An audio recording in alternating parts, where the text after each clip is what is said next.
We're on a planet that has a problem. We've got to solve it, get involved and do it now, now, now. We need to build a better future, and we need to start right now. Make it greener, make it cleaner, make it last, make it fast, and do it now, now, now. We need to build a better future, and we need to start right now. Good morning, everyone. Welcome to the launch of the new statewide coalition, Mass Power Forward. And we are a getting together of different kinds of organizations. There's 90 signed on to date, all kinds of environmental groups and faith, labor, all different individuals who are interested in promoting clean energy throughout Massachusetts at this very important crossroads. And I'm proud to be here as the MC for the North Shore contingent. I grew up in Beverly and I've lived in the North Shore all my life except when I went to college in New York. And I learned about environmentalism from people like Frank Hatch, who is responsible for starting the wetlands protection. And I am happy to have such a nice group of people representing the various parts of the North Shore and the various types of people who are concerned about what direction our state is going to go in this coming year. So our first speaker today is Wayne Costingay, who is the Executive Director of the Ipswich River Watershed Association, that we are very happy to have as an organization that's been protecting the Ipswich River and our water supply for decades. Welcome on behalf of the Ipswich River. Welcome to our watershed. We're standing here in Peabody on the banks of the beautiful river behind us and all these woods. You can't really see it. And we're very concerned about this issue, and we're really proud to sign on to Mass Power Forward. We view climate change as the biggest threat right now to our river. As we all know, with climate change, we're going to have increasing droughts, increasing flooding, which will have the most impact on our waterways of any. So we're very concerned about the issue and the leading cause of climate change, greenhouse gases. But we're also very concerned right now about one particular issue, and that's the new Northeast Direct Gas Pipeline, which is proposed to run right along this river. The pipeline will have devastating impacts on our river. Consider some of these facts. It'll run 11 miles along the banks of the river, 2 miles literally touching the waterfront. It'll travel through miles and miles of wetlands, riverfront area. And most importantly, and while we're at this location, is the Ipswich River is the lifeblood of our region. 350,000 people drink from the river every day. It's really the lifeblood of our region and our economy, including right where we're standing. The Peabody pump station is right next to us here, which supplies drinking water to about 90,000 people. And because the river is protected largely because of its water supply, the pipeline is proposed to target many of our conservation areas in the attempt to avoid our neighborhoods. But the route travels through 7 public water supply areas along several pump stations and our wells, and we're really concerned about that issue. So we are very interested in supporting the mission of Mass Power Forward to get us off of dirty fossil fuels. And the last thing our river needs is further investment in dirty fossil fuel infrastructure such as this pipeline. So again, we are here to pledge our solidarity to the movement and hopefully encourage our state to invest in a clean power future and prevent further investment in dirty fossil fuel infrastructure, which will have a devastating impact on our river. Thank you very much. Our next speaker, who is Jane Bright of HealthLink, which has been a long, stalwart advocate group for opposing fossil fuels and supporting renewables in every way possible.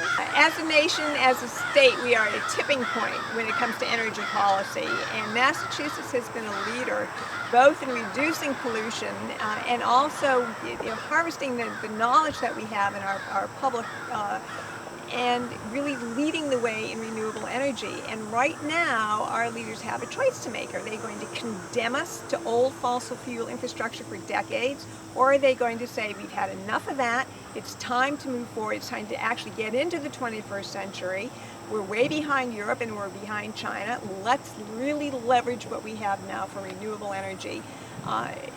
The pollution from burning any fossil fuel, including gas, makes us sick. It makes us sick in terms of our lungs, our hearts, and it contributes to climate change. And when we have heat waves in September, as we're having right now, and the worst winter we've had probably ever last winter, we're living climate change now, and we have a choice to make. Are we going to exacerbate it and make it worse, or are we going to say enough is enough, let's move forward, not backwards? So we are calling on our elected leaders across the state to make the right decisions at this time. Thanks. Also from HealthLinks, Lynn Nadeau. Massachusetts has the Global Warming Solutions Act, which has mandated the reduction of greenhouse gases, and we need to put the feet of the industry to the fire to obey this act and not be in flagrant neglect of this act. So next, Reverend Clyde Elledge of the Episcopal Church of St. Andrews in Marblehead. And as I've learned, the Episcopal Church has been quite active in environmental protection and citizen mobilization to protect God's creation. I believe it's our moral imperative to free ourselves from the addiction to fossil fuels and provide for our children and our planet renewable resources over the decades that we don't have to worry about that will kill us. The Episcopal Church and my parish in particular have been very active in participating in this, and we will continue to work and stand side by side with our partners. My hope is that our faith groups throughout the state and the country will gather together and make a loud voice for this very important issue. Thank you. I'm going to introduce Carolyn Britt, who's representing a group in Ipswich that is promoting renewables, and she's also one of the people who's been helping to bring the attention to the public of how difficult it is to change the paradigm in this country away from investing in fossil fuels to these sustainable resources for energy. I'm a member of Ipswich Citizens Advocating for Renewable Energy, and we were established a number of years ago and have a number of accomplishments under our belt, including a local climate action plan. We're one of really many municipal level, either associated with the community or independent, really climate action committees. People working at the municipal level, and I think that's a really important resource to bring together. I think the development of the Power Forward Coalition will be really an excellent opportunity for those municipal level organizations to come together and have a really comfortable and strong place for them to coordinate their efforts and to regionalize their efforts.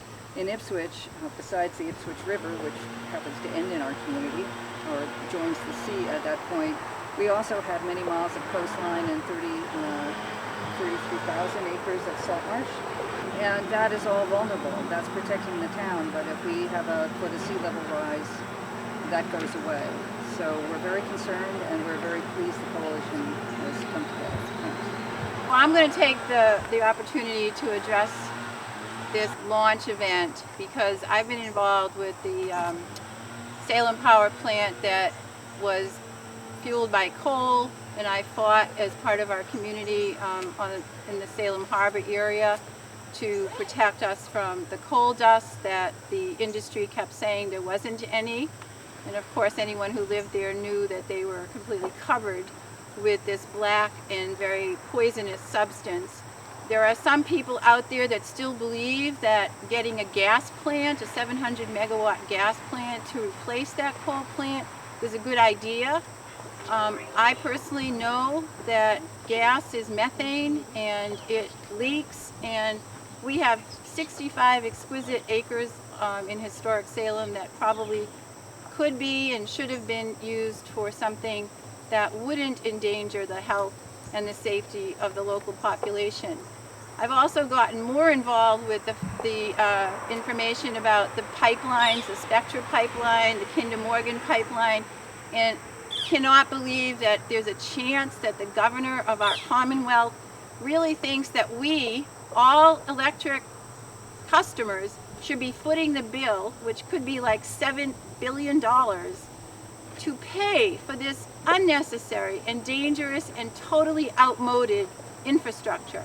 I have 3 grandchildren. Climate change is real, and I would love to have us be able to leave some resemblance to what this planet is now for them to enjoy. So I am doing this because it is a moral issue. I'm thrilled that Mass Power Forward includes faith groups and all different entities around the state. I hope we can convince the legislators and the governor and the AG, Maura Healey, that this is not the place, Massachusetts is not the place to be the linchpin for this takeover by the fossil fuel industry so they can make billions off our back. I'm a commercial ops official and I'm a former city councilor in Gloucester and a longtime environmental activist. You know, they want to take fracked Pennsylvania shale gas, they want consumers to pay for the pipeline, they want to bring it into Massachusetts. Now, fracked gas is worse for the environment by a factor of 3 or 4 than even coal. It has a lot of methane. There's some debate on how much methane fracked gas has and how much is produced in the production cycle, but there's no debate among 99% of the globe scientists that methane is the worst for global warming, far, far worse than carbon. So that's the big picture. It's very ugly. You know, these gas baggers want to come in here and for 20 years a quick profit. They want to wreck the planet. They want to wreck our beautiful trailhead here in our neighborhoods, and we're not going to take it. I think if we can get the facts out to the general public and to our legislators on just what is going to happen when this frack gas comes in here, no one will be in support of this project. No one that looks at the facts, unless you're part of the gas industry and you stand to make a few quick bucks from it. Mass consumers and our elected officials need to stop this one in its tracks before it wrecks the place. Thank you all. Some of the facts of this gas pipeline that the gas companies are trying to hide are one that the ratepayers, meaning us, that means everybody in the state, would have to pay for it. They wouldn't. That is unprecedented. From my understanding, there's nowhere else in the country where that has been done. And secondly, the amount of gas that they're talking about bringing in is 2 to 3 times more than we could actually consume. So what they're trying to do is get it to our coastline and to our ports so they can ship it overseas where it gets a higher price. So this is not for our so-called benefit. This is for their profit. So we're paying for their infrastructure so they can make profits on the other side of the Atlantic. This is so unfair, just economically, never mind environmentally. And I think it's really important that people understand really what's going on behind the scenes. I think what Jane just pointed out is the fact that consumers are probably going to end up competing with European customers for gas, which means our rates are going to go up. If we can get the gas, there could even be shortages. That hits us in the pocketbook. I also want to point out there's a sign here that says be careful of the water supply for Peabody. There's also a sign behind us. This is adjacent to an active and sometimes explosive quarry. I cannot believe that these pipeline companies, Kinder Morgan and Spectra, have such a disregard for the public. All they care about is their bottom line, that they would dare to try to put these kinds of unnecessary infrastructure into the ground, taking away a $3.5 million just finished pathway that the public has enjoyed. This is the kind of attitude that the fossil fuel industry has exhibited at least in Massachusetts, if not across the country and perhaps the world. And so we really are here today to congratulate all those 90 groups and individuals who signed on to Mass Power Forward. And we urge the rest of you to look at the platform and hopefully join us, because we don't have any more time to waste. The gas company and their supporters have all the money and all the political support to date that they are used to. We need to be able to work to advance our public citizen cause and do the right thing, create green jobs and clean energy. Joel Wolf from Clean Water Action. I want to thank all of our allies on the North Shore for joining into this effort. As you've heard, Massachusetts is at an energy crossroads. For years, we've been sending billions of dollars out of state to import polluting fossil fuels. And right now, we're at the point where we can make a choice to either invest locally in clean energy or continue to send money out of state. As a native of the state here, I know that both there are environmental resources, including our own drinking water, that we have to protect, but also that I want my local economy to be growing and every regional economy in Massachusetts. Every megawatt of solar we put up creates 20 jobs. Just put that out there. I think that's a better way to invest, to ensure that the money stays in state and that we can reduce people's utility bills. We are launching this coalition, Mass Power Forward, to preempt a legislative debate, which is probably the biggest decision on state energy policy since our power grid was restructured in the 90s or perhaps before then. We're talking about making billion-dollar investments in new transmission lines and potentially in gas pipelines at ratepayer expense. We can do a whole lot investing locally, also saving energy, and beginning a real serious commitment to offshore wind and federal waters. That will meet our power needs in the depth of winter, in the heat of summer, and year-round. And it's a better direction to go in. At the end of September 29th, we'll start what is, again, probably the highest stakes legislative debate on energy that we've encountered, and we're going to be calling on our legislators, the governor, and other stakeholders to support a clean energy future for Massachusetts. Thank you. My name's John Feinberg. I'm from the New Lynn Coalition. We're a coalition of progressive community and labor organizations in the greater Lynn area. I'm here today as a Lynn resident. I know that our air quality is some of the worst in the region. I know that in this past 2 years, our flood plain has increased dramatically, which includes several very poor neighborhoods, which now have to foot the bill for these kinds of expansions, let alone the ratepayers as well. And I'm sick of seeing gigantic corporations and multinational and national both come into our public areas, take them over for their private benefit, and creating public burdens that impact my neighborhood. So it's great to see all you folks out here. I'm hoping that we can find a way to work together.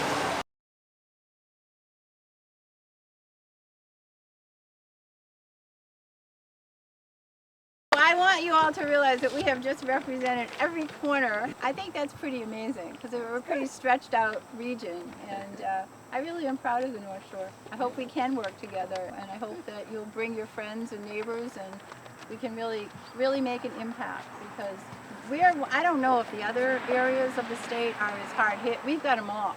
We've got Spectra, Kinder Morgan, the gas plant. We really have to push our legislators and our governor, who lives in Swampscott, to do something different for a change. We are so blessed in the North Shore. We have such beautiful, beautiful environment, from Lynn to Newburyport to Gloucester. We really should be working hard to protect it, and so I'm thrilled that everybody showed up today. Thank you so much. Thanks all of you for helping the Ipswich River. Our biggest threat ever. Is it still one of the most endangered in the country? I mean, that's what I remember reading that headline years ago and thinking, how could that be? First from withdrawals, now from pipelines. They'll put the path back. They say they'll put it back. But they'll take down all the trees, so it'll just be this open, sun-baked. So I want to let Governor Baker know, and his staff also, that we will be on him about this issue. We're going to be doing a lot of public education. The word is going to be out. The facts will be out there. So I hope, Governor Baker, that you can come out correctly, follow the facts, and do what's right for all of us.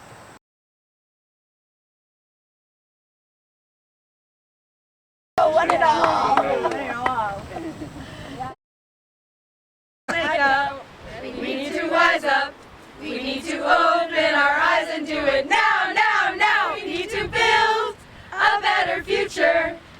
and we need to